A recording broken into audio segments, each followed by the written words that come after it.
Selamat datang kembali di perkuliahan kita. Nah, hari ini kita akan bahas terkait dengan bahasa pemrograman berorientasi objek, yaitu bahasa pemrograman Java.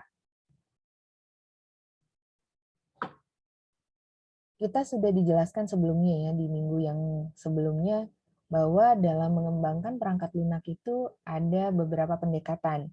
Ada pendekatan prosedural, ada juga pendekatan object oriented. Nah, intinya kalau kita belajar object oriented ya memang fokusnya ada di objek. Kita tahu objeknya apa, atributnya, perilakunya seperti apa, tanggung jawabnya seperti apa, kemudian interaksi antar objek itu seperti apa, ya. Nah, dalam object oriented ini ada beberapa prinsip utama. Bicara soal encapsulation, abstraction, inheritance, polymorphism, ya. Nanti di pertemuan selanjutnya kita akan bahas satu persatu mulai dari encapsulation itu apa sampai dengan polymorphism. Dan kalian juga akan diajari bagaimana sebenarnya untuk mengimplementasikan di Java prinsip-prinsip ini. Selain Java, sebenarnya ada beberapa bahasa pemrograman lain yang memang dia berorientasi objek. Ya, mulai kalian bisa lihat di sini contohnya ada beberapa ya, ada C, Perl, Confucian, Ruby. Tapi di dalam perkuliahan kita ini kita akan fokus membahas dan menggunakan Java. Java ini sendiri versi awalnya itu tahun 1996 gitu ya. Dan ini dikembangkan oleh James Gosling yang bergabung saat itu di Sun Microsystem. Nah, mungkin kalian agak familiar ya, kok namanya Java. Ini sangat erat kaitannya dengan Indonesia ya, Jawa gitu. Nah, memang nama Java ini sendiri diambil dari kopi murni yang digiling dari biji, dan ini ada di Pulau Jawa gitu. Kebetulan James Gosling ini konon katanya senang dengan kopi jenis ini, jadi dia memberikan apresiasi terhadap apa yang dia sukai dengan menamai bahasa pemrogramannya bahasa pemrograman Java. Ini adalah gambaran singkat ya, timeline bagaimana perkembangan Java dari tahun ke tahun, mulai dari tahun 1990 sampai dengan sekarang ya, ada banyak perkembangannya, artinya ada banyak juga yang berbeda gitu ya dari tahun ke tahun. Nah, untuk Java Programming Language Platform, di sini kalian bisa lihat ada beberapa ya, Java SE, Java EE, Java ME, Java FX. Nah, kalau untuk Java SE ini sendiri, dia menyediakan fungsionalitas inti dari bahasa pemrograman Java. Kemudian kalau Java EE, dia memang fokus digunakan untuk aplikasi yang berskala besar. Kalau Java ME, digunakan untuk yang skala kecil, perangkat kecil, seperti misalnya ponsel. Sedangkan kalau Java FX ini digunakan untuk membuat aplikasi internet. Kalau kita bicara Java, ada komponen-komponennya. Ada beberapa item yang familiar, mungkin kalian pernah lihat atau pernah kalian baca gitu ya, bicara soal JDK, JRE, dan JVM. Gitu. Lantas apa definisi dari ketiga komponen ini? Nah, kalau JDK itu sendiri, kalian bisa lihat ya langsung di gambar juga. Ini sebenarnya terwakili dengan gambar. Nah, untuk JDK sendiri ini dia berisi, ini adalah sekumpulan kit yang digunakan untuk mendevelop Java. Isinya ada JRE, kemudian ada beberapa development tools juga yang bisa digunakan.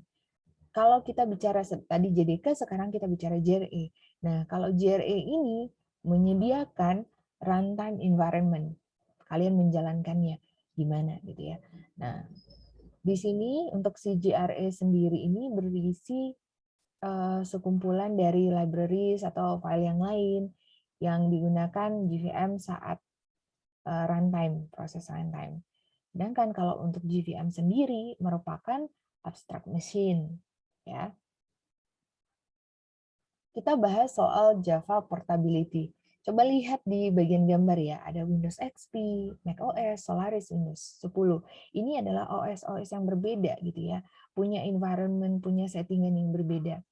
Tetapi kalau bicara soal Java, nah Java ini bisa berjalan di semua environment ini ya, mulai dari Windows XP dan Windows 10. salah satu ini adalah slogan ya, slogan dari Java. Dia sebut bahwa kalau Java itu adalah write once, run anywhere. Jadi kita bisa tuliskan satu kali saja, tapi bisa dijalankan baik itu di Windows XP, Mac OS, Solaris, sampai dengan Windows 10. Gitu.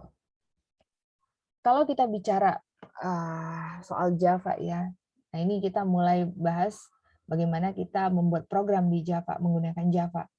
Nah, di Java ini kalian bisa lihat di contoh juga. Di sini ada sebuah kelas, nama kelasnya adalah main.java.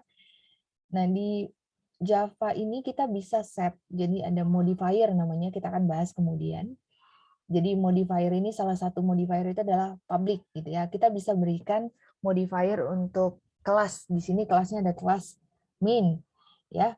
Nah, di kelas main ini kita berikan public, artinya dia bisa diakses oleh kelas lain. Nah, kalau ketika kita mulai kita set kelas itu public, artinya namanya harus sama.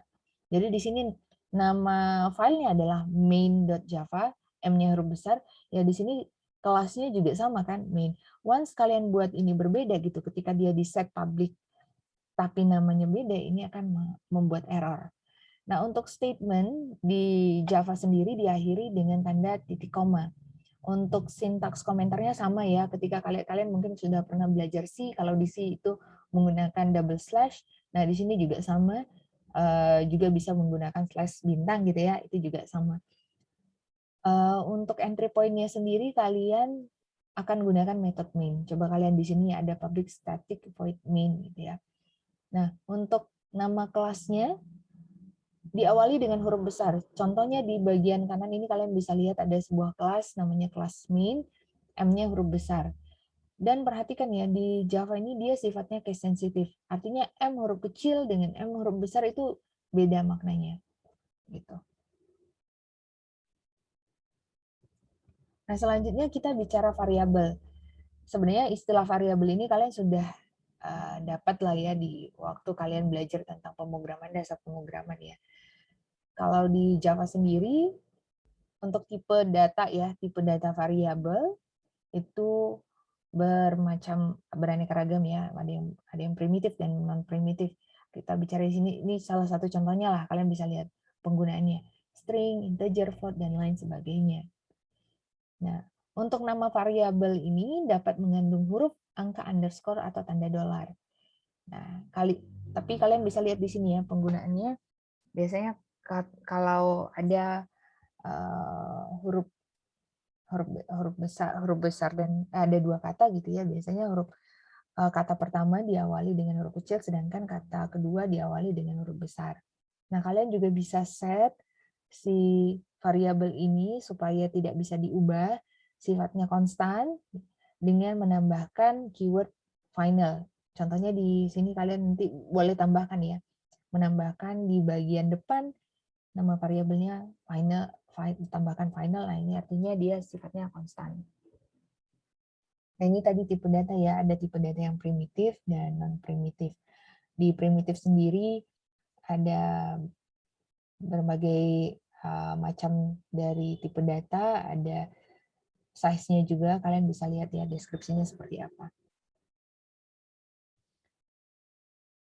Ketika kalian buat program menggunakan Java juga kalian bisa gunakan operator. Ada beberapa operator di sini ya, arithmetic operators, assignment operators, comparison operators, logical operators, sampai dengan bitwise operators. Kemudian ada yang namanya if else. Saya rasa saya tidak perlu jelaskan dengan rinci ya bagaimana if else itu, konsep penggunaan if else ini ya sama ketika kalian dulu pernah belajar pemrograman ya, bagaimana penggunaan if else ya. Kurang lebih sama lah. Kemudian ada switch ya. Switch ini ya ketika kalian ingin select one gitu ya, dari beberapa code blocks yang akan dieksekusi, kalian ingin pilih satu gitu. Nah, ini bisa digunakan dengan menggunakan switch. Ini juga saya rasa pernah dibahas juga di dasar pemrograman ya, waktu kalian belajar dasar pemrograman. Nah, ini adalah salah satu jenis loop. Loop ini kan ada beraneka ragam ya, ada while loop, do while, kemudian ada for. Nah, sama juga di Java dimungkinkan untuk menggunakan while loop, for loop, gitu ya. Nanti kalian coba ulang lagi, apa sih bedanya ketika saya gunakan while, for, do while gitu ya. Dan ada juga penggunaan array di dalam Java. Nah, ini adalah beberapa referensi yang bisa kalian gunakan untuk kalian perdalam lagi atau mengulang ya. Pada dasarnya ini karena perkenalan ya. Perkenalan Java, beberapa konsep sudah pernah kalian pelajari, tapi mungkin perlu disesuaikan karena ini bahasa pemrograman ya, sintaksnya mungkin agak berbeda gitu ya. Kalian boleh gunakan beberapa referensi ini untuk belajar atau eksplorasi. Demikian saya rasa ya cukup untuk perkenalan Java. Kita akan bahas lagi nanti bagaimana kalian bisa menggunakan Java lebih dalam. Oke, terima kasih semuanya. Selamat belajar.